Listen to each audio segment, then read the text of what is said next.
Hey everyone, it's Miss Marrugi here to continue our read aloud. I am going to continue reading Jerry Spinelli's Maniac Magee to you.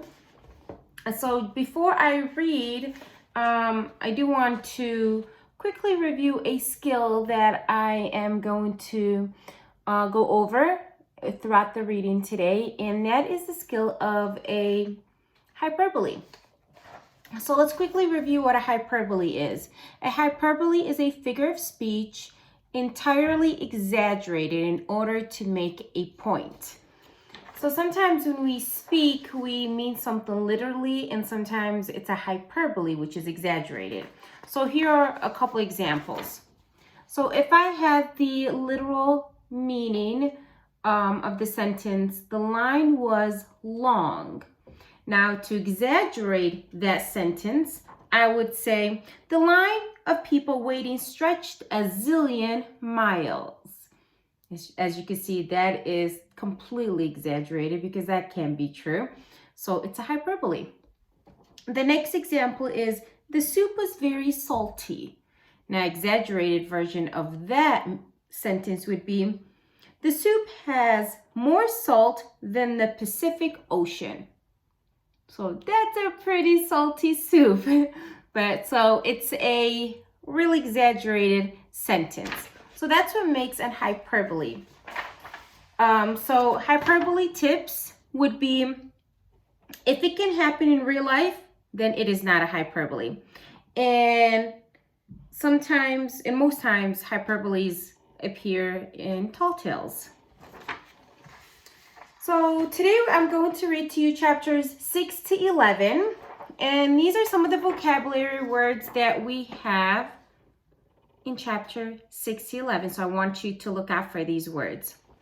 The first one is gaping, and gaping means to stare with open mouth, as in wonder.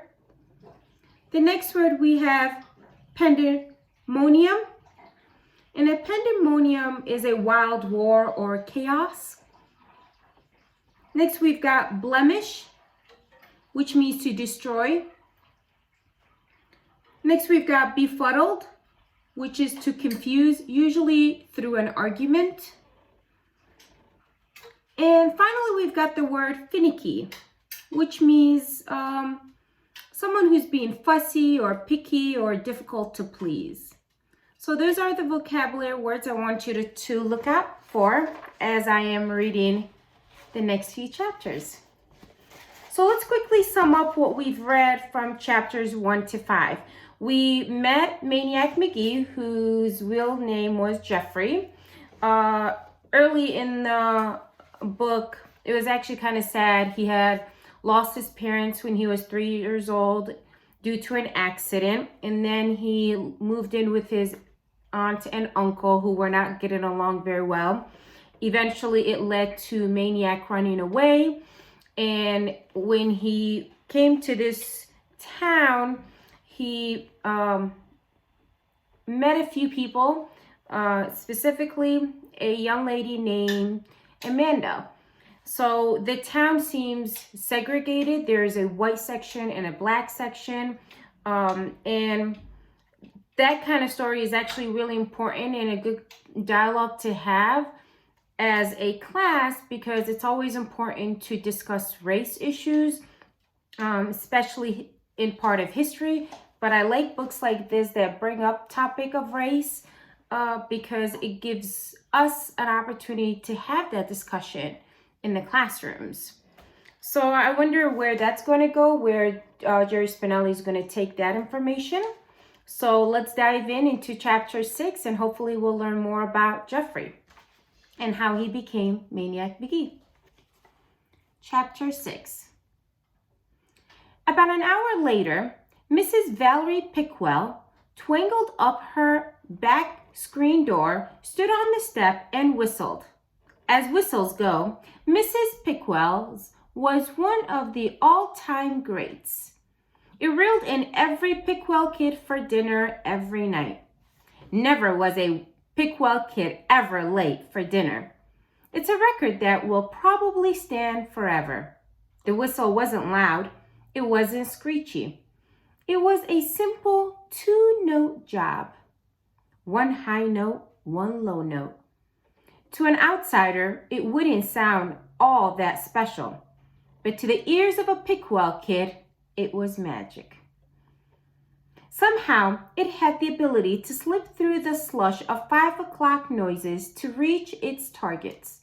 So, from the dump, from this creek, from the tracks, from Red Hill, in ran the Pickwell kids for dinner, all 10 of them. Add to that the parents, baby Dee Dee, grandmother, and grandfather Pickwell, great-grandfather Pickwell, and a down-and-out taxi driver whom Pickwell was helping out. The Pickwells were always helping out somebody. All that, and you had what Mrs. Pickwell called her small nation. Only a ping-pong table was big enough to seat them all, and that's what they all ate around. Dinner was spaghetti. In fact, every third night, dinner was spaghetti. When dinner was over and they were all bringing their dirty dishes to the kitchen, Dominic Pickwell said to Duke Pickwell, "Who's that kid?" "What kid?" said Duke. "The kid next to you at the table." "I don't know. I thought Donald knew him." "I don't know him," said Donald. "I thought Dion knew him." "Never saw him," said Dion. "I figured he was Deidre's new boyfriend." Deidre kicked Dion in the shins. Duke checked back in the dining room. "He's gone." The Pickwell kids dashed out the back door to the top of Raco Hill. They scanned the railroad tracks. There he was, passing Red Hill, a book in his hand. He was running, passing the Spear Field now, and the Pickwell kids had to blink and squint and shade their eyes to make sure they were seeing right, because the kid wasn't running the cinders alongside the tracks or the wooden ties. No, he was running where the Pickwells themselves, where every other kid had only ever walked, on the steel rail itself. Can you guess who that kid was? Chapter 7. When Jeffrey McGee was next spotted, it was at the Little League field in the park. A Little League game had just ended. The Red Sox had won, but the big story was John McNab, who struck out 16 batters to set a new 2 Mills LL record. McNab was a giant. He stood 5 feet 8 and was said to weigh over 170 pounds. He had to bring his birth certificate in to the league director to prove he was only 12. And still, most people didn't believe it. The point is, the rest of the league was no match for McNab. It wouldn't have been so bad if he'd been a right fielder, but he was a pitcher. And there was only one pitch he ever threw, a fastball. Most of the batters never saw it. They just heard it whizzing past their noses. You could see their knees shaking from the stands. One poor kid stood there long enough to hear strike one go past, then threw up all over home plate. It was still pretty light out, because when there was a lot of strikeouts, a game goes fast, and McNab was still on the mound, even though the official game was over. He figured he'd made baseball history, and he wanted to stretch it out as long as he could. There were still about 10 players around, Red Soxers and Green Soxers, and McNab was making them march up to the plate and take their swings. There was no catcher. The ball just zoomed to the backstop. When a kid struck out, he went back to the end of the line. McNab was loving it. After each whiff, he laughed and bellowed the strikeout total. 26, 27, 28. He was like a shark. He had the bloodlust. The victims were hunched and trembling, walking the gangplank. 34, 35. And then someone new stepped up to the plate. Just a punky, runty little kid. No red sock, no green uniform. Kind of scraggly, with a book, which he laid down on home plate. He was stretched out, a foot in the batter's box, cocked the bat on his shoulder, and stared at McNab. I wonder who this kid is. Miss McNab quacked from the mound. Get out of there, runt. This is a Little League record. You ain't in Little League. The kid walked away. Was he chickening out? No. He was lifting a red cap from the next batter in line. He put it on. He was back in the box. McNab almost fell off the mound. He was laughing so hard. Okay, run. Number 36 coming up. McNab fired. The kid swung. The batters in line automatically turned their eyes to the backstop where the ball should be. But it wasn't there. It was in the air, riding on a beeline right out in McNab's head. The same line it came in on, only faster. McNab froze, then flinched, just in time. The ball missed his head, but nipped the bill of his cap and sent it spinning like a flying saucer out to shortstop. The ball landed in the second base dust and rolled all the way to the fence in center field. Dead silence. Nobody moved. McNab was gaping at the kid, who was still standing there, all calm and cool, waiting for the next pitch. He finally, a sort of grin slithered across McNab's lips. He roared, "Get my hat. Get the ball." 10 kids scrambled onto the field, bringing him the hat and ball. McNab had figured now. He was so busy laughing at the runt, he looped him into a lollipop and the runt got lucky and pulled it. This time McNab wasn't laughing. He fingered the ball, tips digging into the red stitching. He wound, he fired. He thought, man, that sucker is going so fast even I can't hardly see it. And then he was looking up, turning, following the flight of the ball, which finally came down to earth in deep left center field and bounced once to the fence. More silence, except from someone who yelped, "Hip!" Then caught himself. Ball! Bellowed McNab. He was handed the ball. He slammed his hat to the ground. His nostrils flared. His nostrils flared. He was breathing like a picadored bull. He windmilled, reared, lunged, fired. This time the ball cleared the fence on the fly. No more holding back. The other kids cheered. Somebody ran for the ball. They were anxious now for more. 3 more pitches, 3 more home runs. Pandemonium on the sidelines. It was raining red and green hats.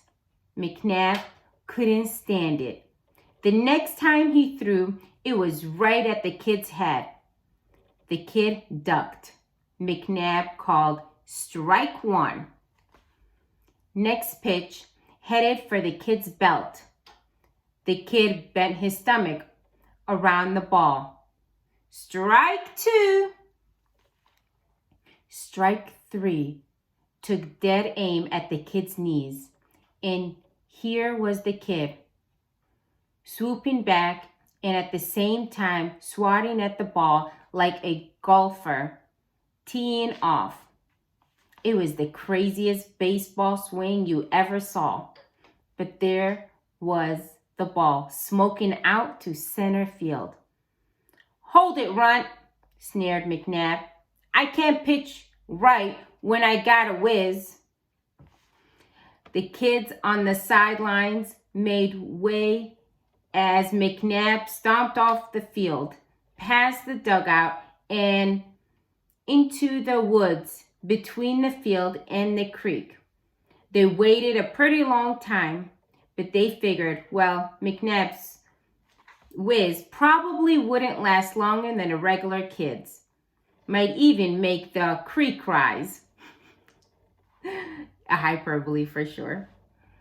At last, McNab was back on the mound, fingering the ball in his glove, a demon's gleam in his eyes. He wound up, fired, the ball headed for the plate, and what's that? A leg ball? It's got legs, long legs. Pinwheeling towards the plate, it wasn't a ball at all. It was a frog, and McNab was on the mound, crackling away, and the kid at the plate was bug-eyed. He'd never, nobody ever, tried to hit a fast frog before. So what did the kid do? He bunted it. He bunted the frog, laid down a perfect bunt in front of the plate, third base side, and he took off for first. He was halfway to second before McNab jolted himself into the action. The kid was trying for an inside-the-park home run bunt, the rarest feat in baseball, something that had hardly ever been done with a ball and never with a frog. And to be the pitcher who let such a thing happen, well, McNab could already feel his strikeout record fading to a mere grain into the sandlot of history. So he lumbered off the mound after the frog, which was now hopping down the third base line. As a matter of fact, it was so close to the line that McNab had a brilliant idea. Just hurt the frog across the line, and it would be a foul ball or frog, which is what he tried to do with his foot. But the frog, instead of taking a left turn at the shoe, jumped over it and hopped on towards third base. He was heading for the green fields of left, and the runt kid sounded like two runners with his flap soles flapping the bottoms of his feet, was chuckling dust for third. Only one hop now. McNab had to grab the frog and tag the runner out. But now the frog shot through his legs, over to the mound, and now toward shortstop, and now toward second. And McNab was lurching and lunging, throwing his hat at the frog through the glove, and everyone was screaming, and the kid was rounding third and digging for home, and unbefroggable, the ball was heading back home too. The ball, the batter, the pitcher, all racing for the home plate, and it was the batter, the new kid, out of nowhere, who crossed the plate first. at the same time scooping up his book, twirling his borrowed red cap back to the cheering others, and jogging on past the empty stands and up the hill to the boulevard. McNab gasping, cracking after him. Don't stop till you out of town, Runt. Don't let me ever catch you. And that's how Jeffrey McGee knocked the world's first frog ball for a four-bagger. Chapter 8. And how he came to be called Maniac. The town was buzzing.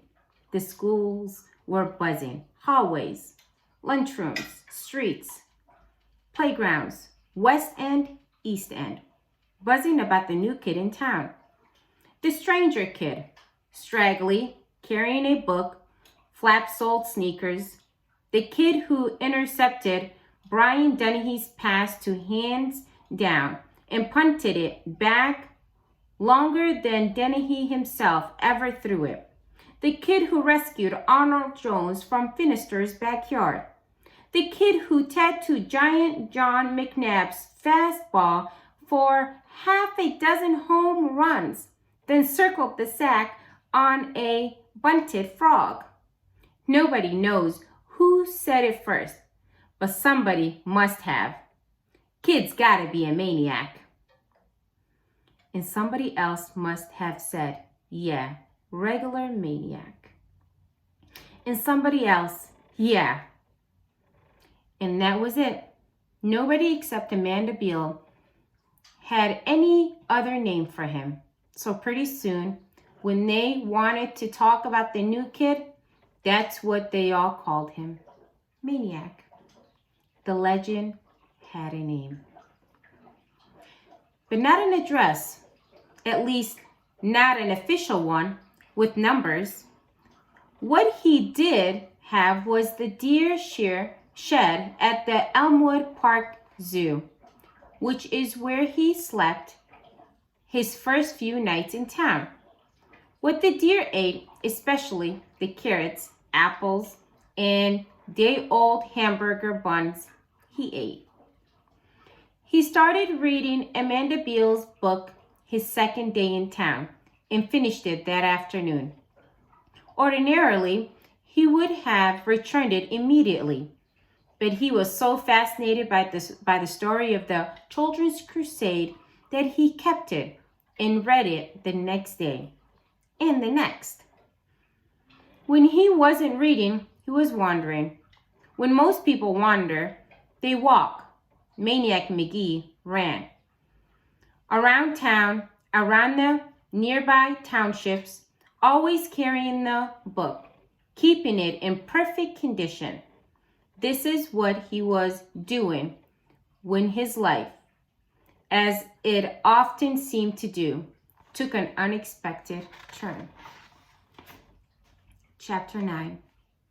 John McNab had never in his life met a kid he couldn't strike out until the run. Now, as he thought about it, he came to two conclusions. One, he couldn't stand having this blemish on his record. And two, if you beat a kid up, it's the same as striking him out. So McNab and his pals were looking for the kid. They called themselves the Cobras. Nobody messed with them, at least nobody in the West End. The Cobras had heard that the kid hung around the parks and the tracks, and that's where they spotted him one Saturday afternoon on the tracks by the path that ran from the Oriole Street dead end to the park. He was down by Red Hill and heading away from them, book in hand as usual. But the Cobras just stood there, stunned. I don't believe it, one Cobra said. Must be a trick, said another. I heard about it, said another, but I didn't believe it. It wasn't a trick. It was true. The kid was running on the rails. McNab scooped up a handful of track stones He launched one. He snared. He's dead. Let's get him. By the time Maniac looked back, they were almost on him. He wobbled once, leaped from the rail to the ground, and took off. He was at the Oriole Street dead end. In his instinct said no, not the street. Too much open space. He stuck with the tracks. Coming into view above him was the house on Raccoon Hill, where he had eaten spaghetti. He could go there. To the whistling mother, the other kids, be safe. They wouldn't follow him in there, would they? Stones clanked off the steel rails. He darted left, skirted the jump, moved through the miniature mountain range of stone piles and into the street, skiing on his heels down the steep bank and into the creek. Frogs plopping, no time to look for stepping rocks. Yells behind him now.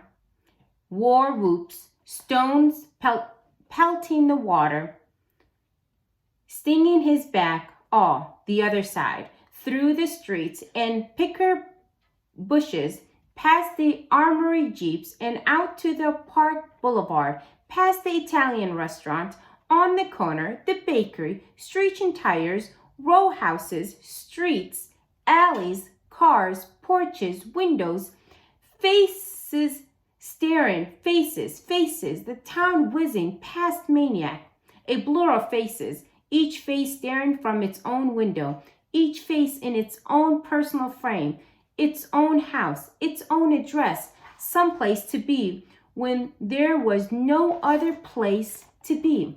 How lucky to be a face staring out from a window. And then, could it be? The voices behind him were growing faint. He slowed, turned, stopped. They were lined up at a street a block back. They were still yelling and shaking their fists, but they weren't moving off the curb. And now they were laughing. They were laughing. The Cobras were standing at Hector Street. Hector Street was the boundary. Hector Street was the boundary between the east and west ends. Or, to put it another way, between the blacks and whites. Not that you never saw a white in the east end or a black in the west end. People did cross the line now and then, especially if they were adults and it was daylight. But nighttime, forget it.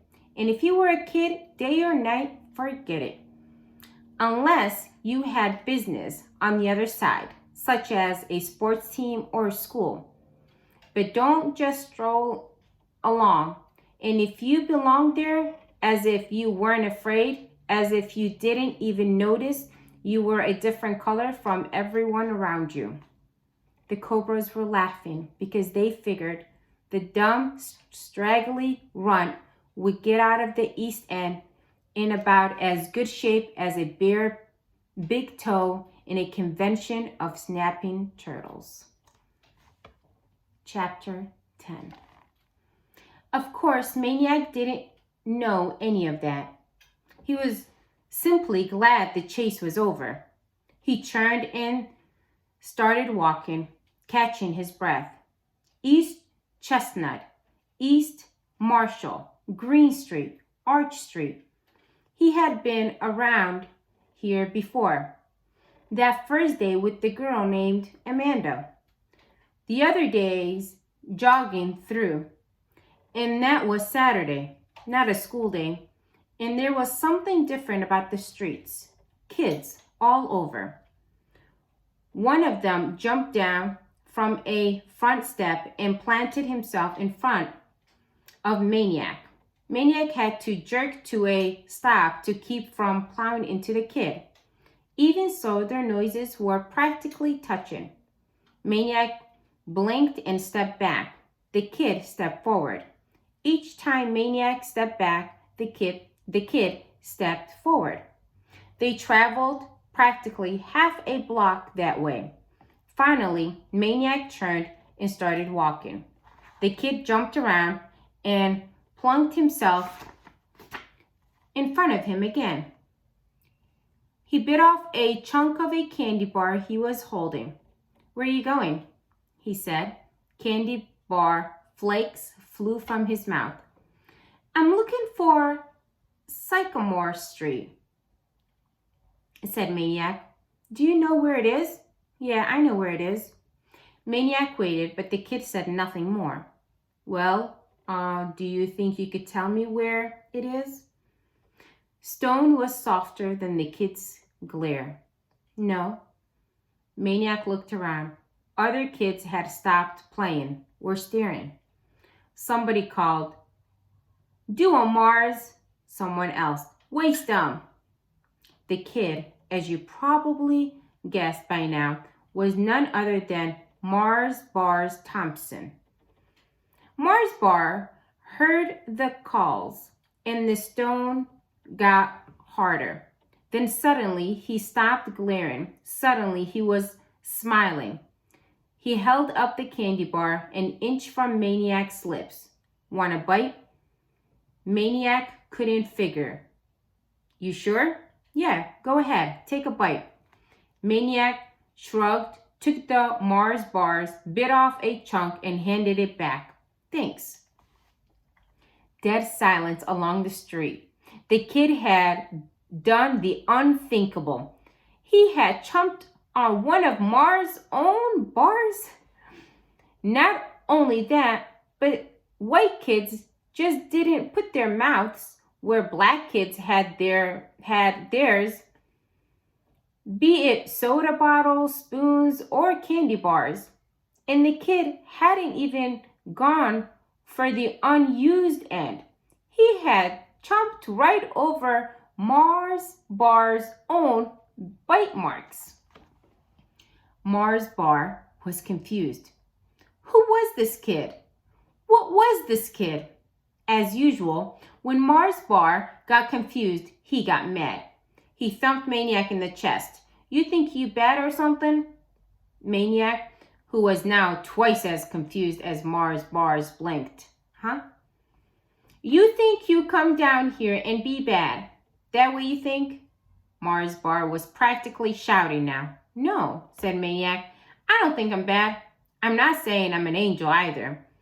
Not even real good. Somewhere in between, I guess." Mars Bar jammed his arms downward, stuck out his chin, sneered. "Am I bad?" Maniac was befuddled. "I don't know. One minute you're yelling at me, the next minute you're giving me a bite of your candy bar." The chin jotted out more. "Tell me, I'm bad." Maniac didn't answer. Flies stopped buzzing. "I said, tell me I'm bad." Maniac blinked, shrugged, sighed. "It's none of my business. If you're bad, let your mother or father tell you." Now it was Mars Bar doing the blinking. Stepped back, trying to sort things out. After a while, he looked down. "What's that?" Before Maniac answered, "A book." Mars Bar had snatched it from his hand. "This ain't yours," he said. He flipped through some pages. "Looks like mine." "It's nobody else's." "It's mine. I'm keeping it." With rattlesnake speed, Maniac snared the book back, except for one page, which stayed ripped in Mars Bar's hand. "Give me the page," said Maniac. Mars Bar grinned. "Take it, fish belly." Silence. Eyes. The flies were waiting. East End vultures. Suddenly, neither kid could see the other because a broom came down like a straw curtain between their faces, and a voice said, "I'll take it." It was the lady from the nearest house, out to sweep her steps. She lowered the broom, but kept it between them. Better yet, she said to Mars Bar, just give it back to him. Mars Bar glared up at her. There wasn't an 11-year-old in the East End who could stand up to Mars Bar's glare. In the end, even high schoolers were known to crumble under his glare. The old ladies on both sides of Hector Street, it was all but fatal. And when Mars Bar stepped off a curb and combined the glare with his super slow dip stride slumper shuffle, well, it was said he could back up traffic all the way to Bridgeport while he took 10 minutes to cross the street. But not this time. This time Mars Bar was up against an East End lady in her prime, and she was matching him eyeball for eyeball. And when it was over, only one glare was left standing. It wasn't Mars Bar's. Mars Bar handed back the torn page, but not before he crumbled it into a ball. The broom pushed him away, turned him around, and swept him up the street. The lady looked down at Maniac.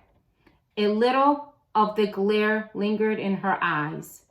You better get on, boy, where you belong. I can't be following you around. I got things to do. Maniac just stood there a minute.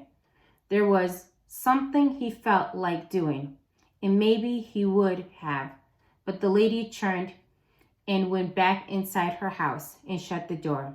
So he walked away. Chapter 11. Now what? Maniac uncrumpled the page, flattening it out as best as he could. How could he return the book to Amanda in this condition? He couldn't, but he had to. It was hers. Judging from the morning, she was pretty finicky about her books. What would make her madder? To not get the book back at all, or to get it back with a page ripped out? Maniac cringed at both prospects. He wandered around the East End, jogging slowly, in no hurry now, to find 728 Sycamore Street. He was passing a vacant lot when he heard an all too familiar voice. Hey, Fishbelly! He stopped, turned. This time, Mars Bar wasn't alone. A handful of other kids trailed him down the sidewalk. Maniac waited. Coming up to him, Mars Bar said, Where are you running, boy?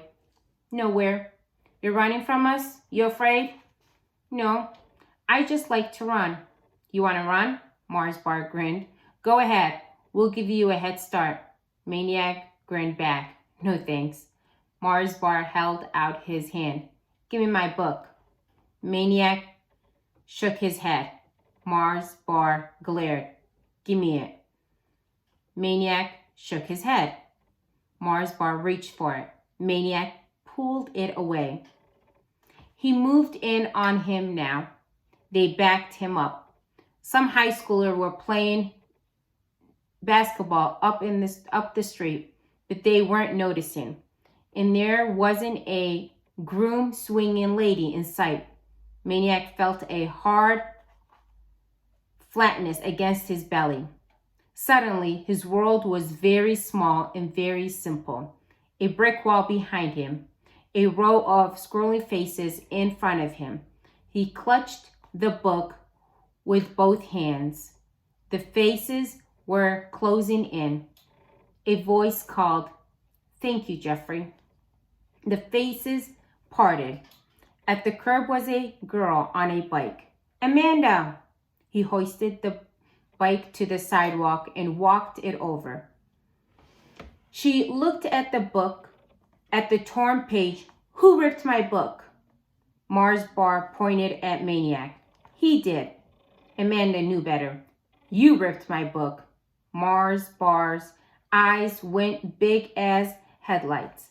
I did not. You did. You lie. I didn't. You did. She let the bike fall to Maniac. She grabbed the book and started kicking Mars Bar in the beloved sneakers. I got a little brother and a sister that crayons all over my books. And I got a dog that eats them and poops on them. And that's just inside my own family. And I'm not going to have nobody else messing with my books. You understand? By then, Mars Bar was hauling up the street past the basketball players who were rolling on the asphalt with laughter.